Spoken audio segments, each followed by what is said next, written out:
Selamat pagi, Pak Saud. Hai Kevin, how are you?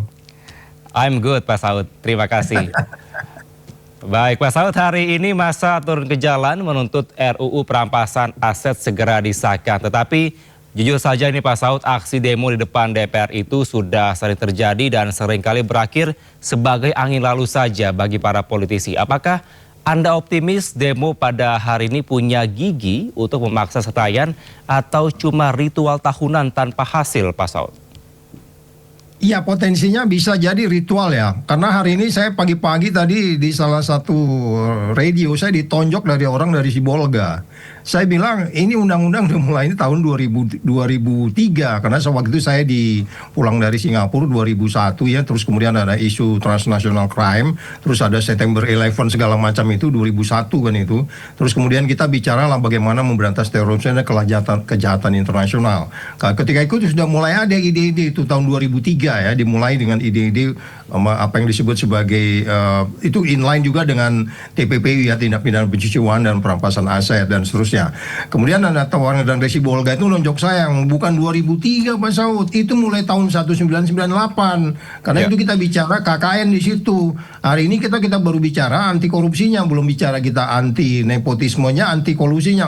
Wah, ruwet benar kan Kevin ya. Jadi memang kalau kita kembali ke katakanlah agak sedikit realistis atau logik, memang 2003 dimulai. Tapi kemudian 2006 itu kan 2003 formalnya itu 2003 itu diskusi, tapi kemudian dimulai draftnya itu kan 2006.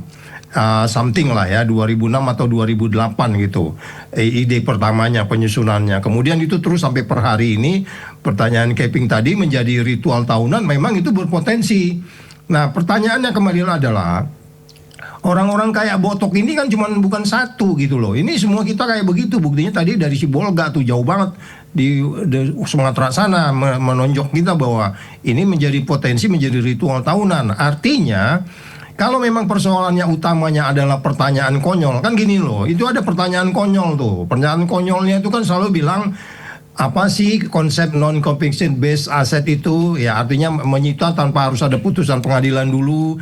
Terus kemudian apa sih kekhawatirannya? Pertanyaan konyolnya itu kan katanya akan ada abuse of power. Selalu pertanyaan-pertanyaan konyol itu muncul.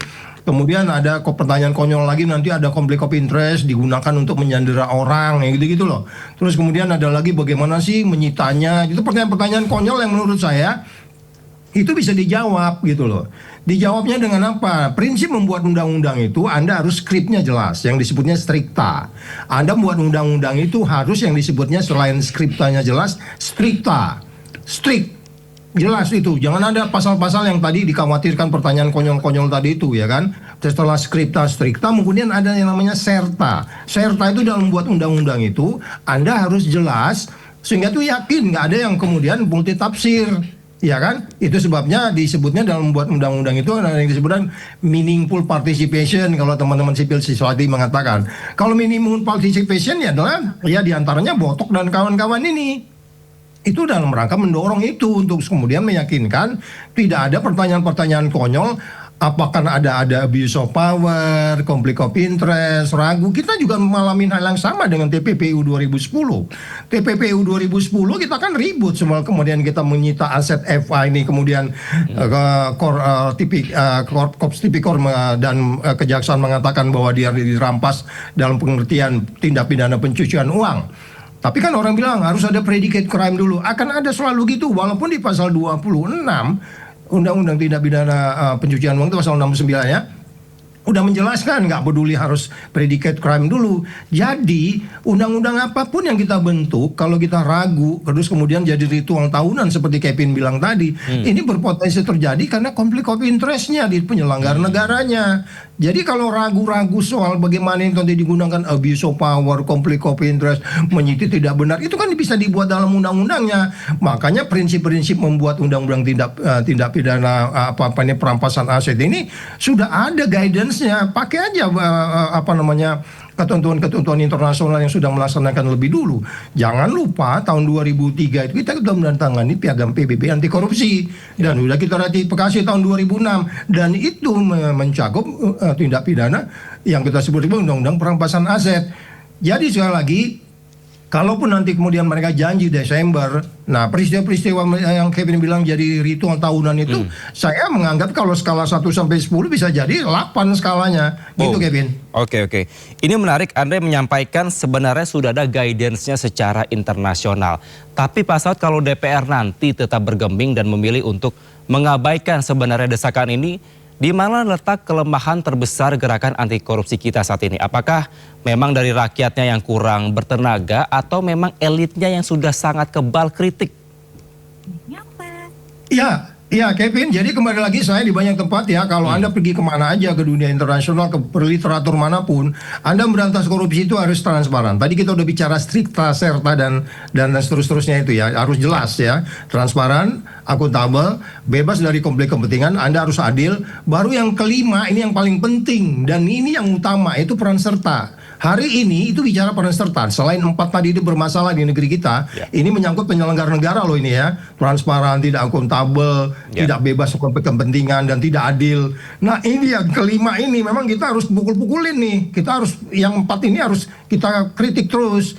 Jadi kalau Anda sekarang menyita rekeningnya Botok, Anda itu menghalang-halangi sebenarnya Konstitusi 45. Konstitusi 45 kita itu setiap orang dijamin mengeluarkan pendapat. Kemudian ketika dia mengeluarkan pendapat ke Jakarta, rekeningnya diblokir. Itu siapa yang pidana sebenarnya? Iya kan? Ya. Saya mau ke Jakarta menyampaikan pendapat, saya punya tabungan, tabungan saya diblokir. Itu melanggar konstitusi.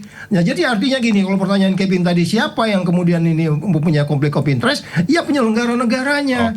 Dia bahkan di Undang-Undang 31 tahun 99 itu udah jelas pasal 2 pasal 3 itu digunakan kalau ada penyelewengan, terus melanggar hukum. Tapi kan ada orang yang kemudian digunakan pasal-pasal tertentu walaupun kerugian negara tidak ada dan seterusnya. Jadi saya mengatakan bukan kita mengajak kita skeptik pagi ini, kalaupun undang-undang ini jalan, kemudian kita akan bisa merampas aset dengan ketentuan-ketentuan yang dibuat di dalam undang-undang itu. Ini masih perjalanan panjang. Poin kelima, kita memang harus gebuk-gebukin nih, harus kita ingat-ingatin. Kalau enggak ya kita akan indeks persepsi korupsinya 34 terus Kevin, gitu kira-kira. Oke, Pak Saud, sebenarnya koruptor ini kan masih bisa menikmati hasil kejahatannya. Dan sebenarnya DPR sudah mengetahui hal itu, tapi mengapa DPR masih ragu hingga pada saat ini, pandangan Anda? Kalau saya bilang karena konflik of interest. Oke. Jadi yang dia bilang karena undang-undang ini akan ada konflik of interest, dia yang konflik of interest. Kalau dia tulus nggak punya konflik of interest, dia baca ketentuan aja. Kalau lu bingung lu tanya AI juga, AI jawab itu. Iya kan? Yang kamu pikir AI itu EQ-nya 40 tuh jongkok apa? EQ-nya 200 dia. Dia punya data yang cukup banyak, dia udah keliling dunia. Jadi jangan dikatakan kita tidak bisa membuat undang-undang yang saya bilang stricta, scripta dan serta tadi itu prinsip membuat undang-undang. Anda harus strict, Anda harus yakin, Anda harus kemudian skripnya undang-undangnya tertulis dengan jelas. Itu gampang gitu. Jadi maksud saya, pertanyaan Kevin tadi ya konflik of interest-nya di penyelenggara negara.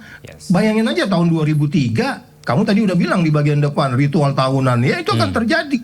Walaupun mereka udah janji Desember, kita lihat. Kalau nggak usah nunggu Desember, kenapa? Coba sekarang berani nggak orang DPR itu keluar? Oke, saya jawab minggu depan selesai. Bisa, sampai bilang nggak bisa. Ya kan, panggil semua itu tokoh perguruan tinggi, jelaskan kepada publik pasal-pasal mana kita ragu. Kalau kita ragu, buat di dalam penjelasannya. Jangan di penjelasan disebutkan sudah jelas. Itu kan banyak tuh undang-undang kita itu. Di bagian penjelasannya sudah jelas. Nanti kalau banyak jelas jadi susah Pak Saud, jadi multi tafsir. Ya enggak, makanya kan ada prinsip tadi yang bilang skripnya harus jelas, skripnya strict, kemudian yakin bahwa itu bisa dijalankan. Jadi kembali lagi Kevin bilang tadi, itu pertanyaannya adalah basically awalnya itu adalah di conflict of interest. Karena udah jelas ini dari tahun 2003, konsepnya nggak jauh-jauh, naskah akademiknya sudah ada. Tinggal dijelaskan, mungkin modifikasi aja sedikit untuk kemudian kita bisa jadikan itu undang-undang segera. Coba jawab tuh sekarang yang di depan gedung DPR tuh, jawab. Oke, minggu depan kita sahkan atau bulan depan, nggak usah Desember. Siapa yang harus menjawab itu? Udah lama kok, 2003 gimana? Gitu Mas Kevin. Betul.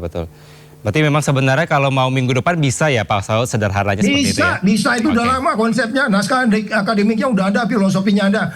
Kumpul lagi semua perguruan tinggi, duduk baik-baik di Occupy di Senayan supaya kemudian kita yakin betul supaya bisa terjawab. Ya ini kan persoalan kembali kita yang disebutnya kakistokrasi, tidak kompeten. Itu kakistokrasi mengatakan gitu, dan itu musuh pemberantasan korupsi utama. Kira-kira gitu, Mas Kevin. Baik, Pak Saud, ini DPR sering berlindung di balik dalih bahwa RUU ini harus dibahas sangat hati-hati agar tidak melanggar HAM dan juga melindungi investasi. Sebagai mantan pimpinan KPK, ini kita mungkin bedah sedikit ya terkait dengan alasan kehati-hatian ini, Pak Saud. Apakah murni insting legislatif yang teliti atau itu cuma taktik ulur waktu yang paling klasik untuk melindungi jaringan oligarki dan juga koruptor?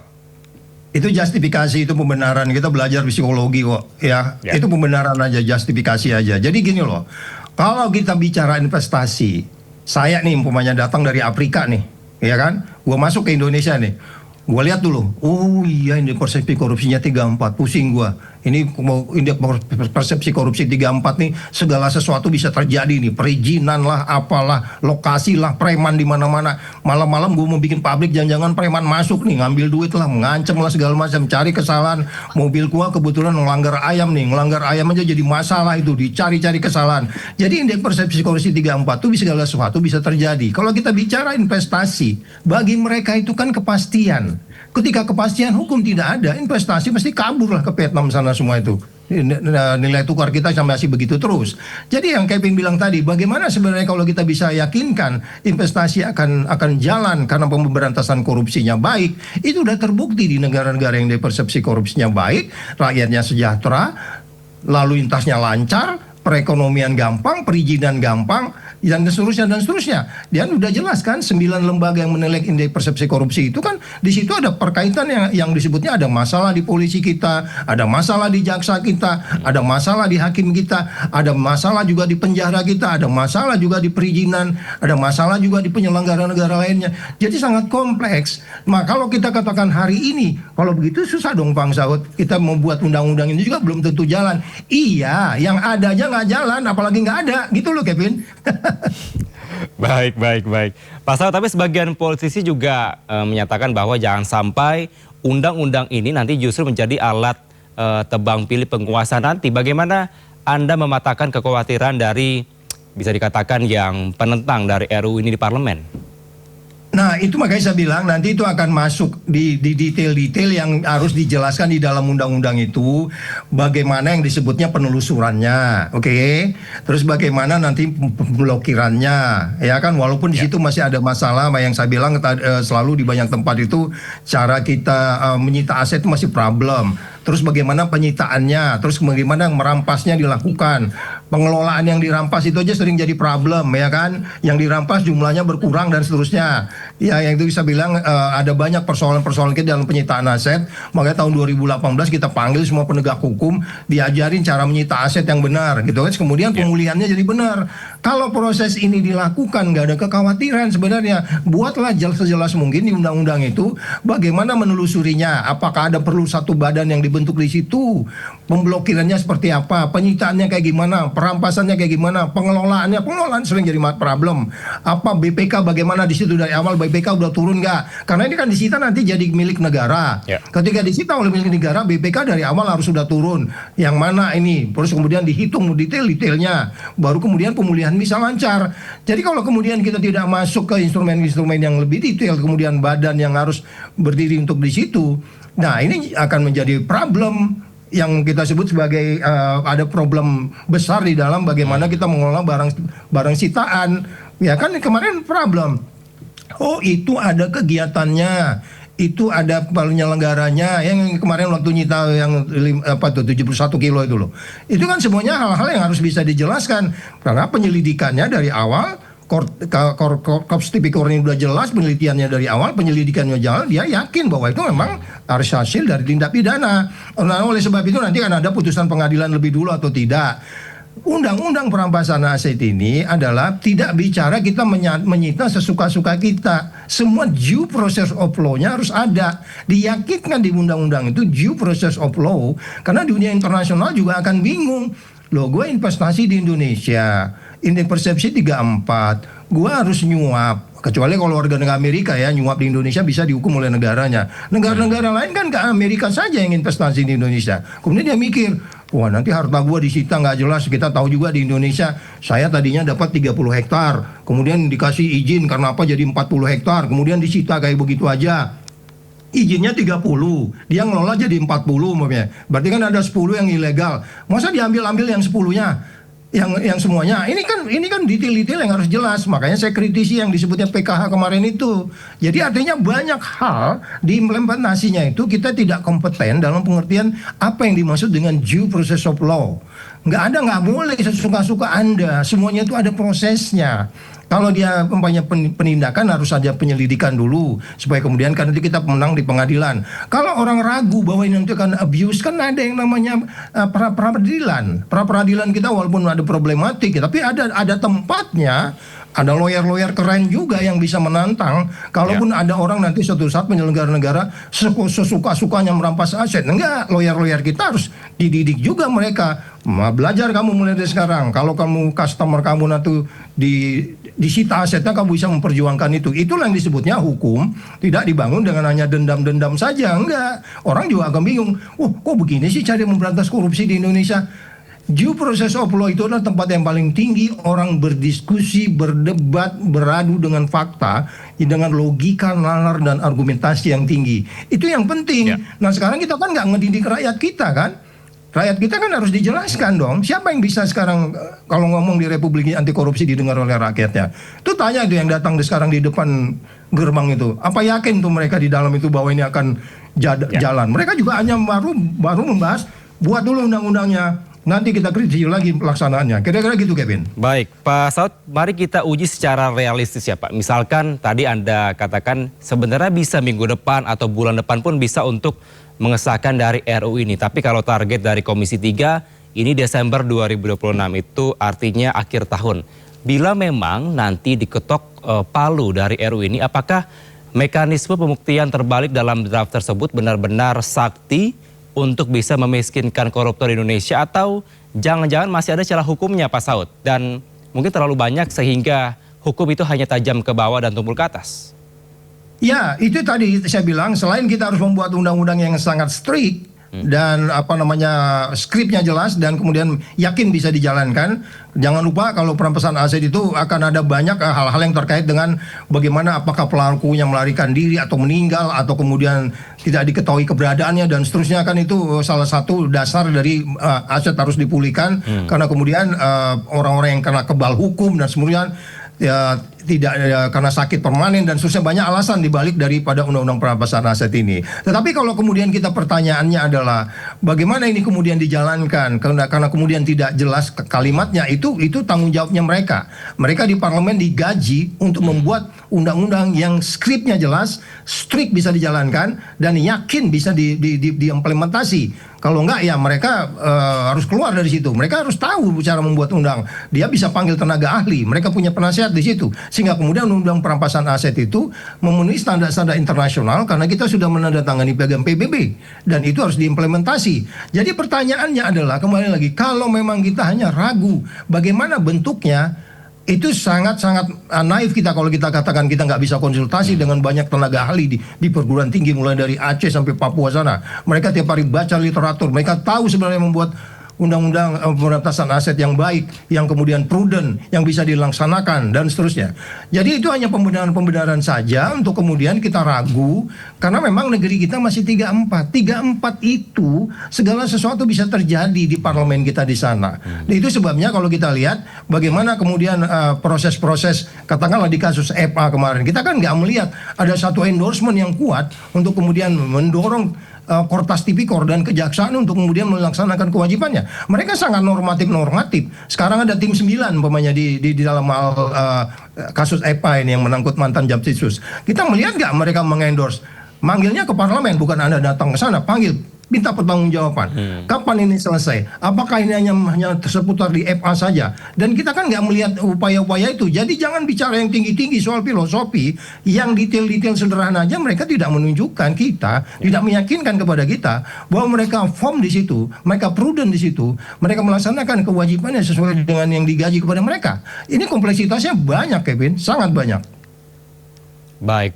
Pak Saud, ini banyak yang bilang musuh terbesar dari RUU perampasan aset bukan cuma dari DPR. Tapi kenyataan bahwa banyak juga dari partai politik yang dibiayai dari dana-dana abu-abu begitu. Kalau parpolnya saja tersandra dari modal kotor, bagaimana bisa berharap mereka ikhlas begitu Pak Saud mengesahkan undang-undang yang mematikan sumber uang mereka sendiri, kayak mimpi dia siang bolong kira-kira. Kevin, salah satu yang menilai kita dapat indeks persepsi korupsi 34 itu kan yang namanya Varietas Demokrasi. Varietas Demokrasi menilai kita, selain kita ada badan-badan lain ya, Economic Intelligence Unit, World Competitive Risk Index, World Economic Forum, salah satu adalah di antara yang menilai itu adalah Varietas Demokrasi. Varietas Demokrasi dari 1 sampai 10, kita itu dinilainya itu hanya dapat angka 25, sangat rendah, sangat rendah. 25 dari 1 sampai 100. Jadi apa yang dinilai oleh mereka? Perilaku di DPR, perilaku partai politik, kaderisasi di partai politik, sistem nilai di partai politik, ya kan? Egalitarian di partai politik. Itu kan problem semuanya, makanya rendah banget angkanya. Angkanya itu kemudian hanya sekitar 26 sampai 25. Angka ini rendah ini kan menunjukkan banyak problem di partai politik kita, di dana politik kita, bahkan problem juga di undang-undang pemilu kita yang akan mulai prosesnya dimulai tahun depan, tahun 2027. Kita belum lihat apa yang mereka bisa laksanakan ya dalam kaitan putusan MK umpamanya. Putusan MK mengatakan semua partai politik boleh mengajukan siapapun jadi calon presidennya supaya kemudian rakyat bisa memilih siapapun. Tidak hanya money politik di situ, tidak ada state capture corruption di situ, tidak ada perdagangan jabatan di situ dan seterusnya. Itu kan masih problem. Nah itu pun mereka nggak paham dari masing-masing, katakanlah ada beberapa fraksi, ada beberapa komisi di sana. Jadi problem besarnya adalah bagaimana sebenarnya yang tadi Kevin bilang partai politik yang harusnya paling di depan membangun bangsa ini. Yes of course orang-orang di partai politik itu adalah orang-orang baik, orang-orang pinter. Kevin nggak boleh bisa mengatakan mereka jelek sebelum bisa kita buktikan di pengadilan ya Kevin ya. Mereka adalah orang baik dari partainya untuk dikirim ke parlemen. Tapi at the end, kenapa mereka jadi seperti bingung untuk melaksanakan hanya hal-hal yang simple dalam membuat undang-undang. Sementara mereka juga punya gadget yang bisa dia berdialog dengan AI kapan saja kalau dia mau, kalau dia ragu. Ya kan, kamu Kevin kalau mau bikin bangun nuklir aja kamu tanya AI dijawab tuh sama AI itu. Janganlah bikin yang simple undang-undang tindak pidana pencucian perampasan aset. Dia jawab, kemudian dia logik. Kalau kita salah dibenerin sama dia karena logiknya tinggi. Jadi jangan alasan kita tidak kompeten. Tapi kan tidak kompeten itu ada persoalan utama kita karena mereka nggak mau belajar. Jadi sekali lagi kalau Kevin tanya bagaimana partai politik harus terdepan, yes, karena itulah tujuan daripada demokrasi. Oleh sebabnya partai politik di Indonesia sangat banyak dan itu kita dukung karena memang partai politik cenderung diokupasi oleh orang-orang tertentu. Nah, ini persoalan kita gitu Kevin. Baik, Pak Saud terakhir, ini jika Anda diberikan kesempatan berbicara 2 menit langsung di hadapan para ketua umum partai politik di Senayan hari ini, kalimat skakmat apa yang akan Anda sampaikan agar mereka bisa berhenti menunda-nunda? Singkat saja Pak, karena waktu terbatas. Ya, yang paling penting adalah Anda yakin saja Anda sudah berada di tempat yang benar untuk segera mewujudkan ini. Anda mungkin ada hal yang terkait dengan kompetensi. Anda bisa belajar, Anda bisa tanya ke semua perguruan tinggi yang lebih pintar dari kita berdua di sini, Kevin. Jangan orang bilang kita ini lebih pintar, ya kan? Banyak orang di luar sana yang lebih pintar dari kita untuk bisa menjelaskan sehingga ada membuat undang-undang yang sangat transparan, akuntabel, bebas dari konflik kepentingan, dan kemudian pemberantasan korupsi dilakukan dengan fair, dan Anda mendorong civil society untuk berperan di dalam pemberantasan korupsi. Itu yang paling penting untuk dijabarkan. Jangan dilarang-larang untuk menyuarakan, apalagi Anda memblokir rekeningnya, itu nggak boleh. Baik. Terima kasih banyak Pak Saud Situmorang atas insight Anda yang sangat luar biasa. Wakil Ketua KPK 2015-2019 telah bergabung sama kami di Breaking News Sindo News TV. Selamat pagi, salam sehat selalu Pak Saud. Pemirsa, kami akan segera kembali dan akan dilanjutkan dengan rekan Vina Munawar. Tetaplah bersama kami.